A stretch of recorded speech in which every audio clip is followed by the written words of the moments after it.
क्या बताओगे कि 5 तारीख को उद्धव ठाकरे कोर्ट में हाजिर होंगे ऐसे? जी नहीं, जो जानकारी है वो गलत है।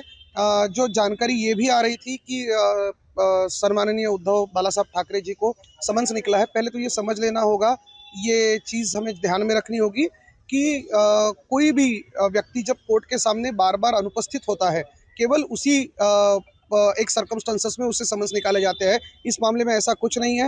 हर तारीख को उद्धव साहब अपने वकील के माध्यम से कोर्ट के सामने पेश हुए हैं, तो समन्स निकलने की कोई बात ही नहीं है।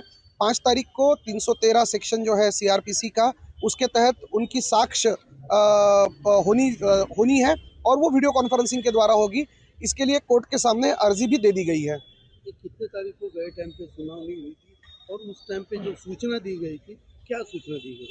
देखिए, कोई सूचना कोर्ट के द्वारा नहीं दी गई थी। पिछली सुनवाई जब हुई थी 28 तारीख को, तब 28 तारीख को ये बात बिल्कुल साफ हो गई थी कि सरकार का जो पक्ष है, जिसे हम अभियोजन पक्ष कहते हैं, अभियोजन पक्ष ने इस पूरे मामले में जो साक्ष्य है, वो उनके पास अभी कोई नया साक्ष्य नहीं है, ये कहकर मामला बंद करने के लिए कहा था।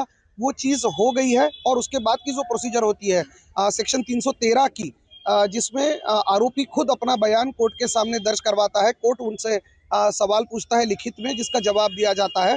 तो 313 की जो प्रोसीजर है, वो प्रोसीजर अब होनी है। इसके लिए ये ज़रूरी नहीं है कि आरोपी कोर्ट के सामने ही हाजिर हो। वीडियो कॉन्फ्रेंसिंग द्वारा भी ये जो 313 की प्रोसीजर है वो पूरी की जा सकती है और उसी के तहत ये प्रोसीजर पूरी की जाएगी आने वाले 5 तारीख को। पूरा मामला क्या था, क्या कब इनके ऊपर दाखिल हुआ था और अब जो है कैसा कोर्ट का अंतिम टप्पा जो शुरू है, कैसे रहेगा आगे का प्रोसेस? देखिए, 2009 में कुछ चुनाव के दरमियान मंच पर जो नेता मौजूद थे, मंच पर कोई सीढ़ी लगी, ऐसा उनका आरोप था कि जिसमें वसंत डावखरे जी, जो अभी नहीं रहे हमारे बीच में, उनके बारे में कोई बात करने वाली सीढ़ी वहां पर चली थी, ऐसा आरोप लगा था। और उसी को लेकर ये मामला 2009 से चल रहा है। अब इसकी ये खत्म होने के लिए आया है। अंतिम सुनवाई इनकी जल्दी होगी। अब इसके साथ में और अन्य आरोपी भी है, उनको भी कोर्ट ने कुछ हाजिर होने के लिए बोला है। उन्होंने भी कुछ एप्लीकेशन किया है या आपने भी ठाकरे गढ़ का वीसी द्वारा लिया है, ऐसा कोर्ट को ऐसे कुछ एप्लीकेशन किए है? जी देखिए, इसमें कुल 4 आरोपी है।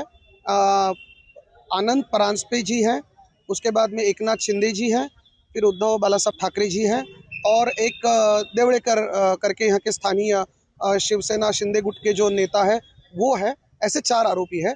इनमें से उद्धव साहब और एकनाथ शिंदे जी, इन दोनों के जो अर्जी है वो कोर्ट के पास पहुंच चुकी है। आनंद परांजपे जी की अर्जी के बारे में या फिर देवड़ेकर जी की अर्जी के बारे में मुझे जानकारी नहीं है, उनके वकील बता पाएंगे।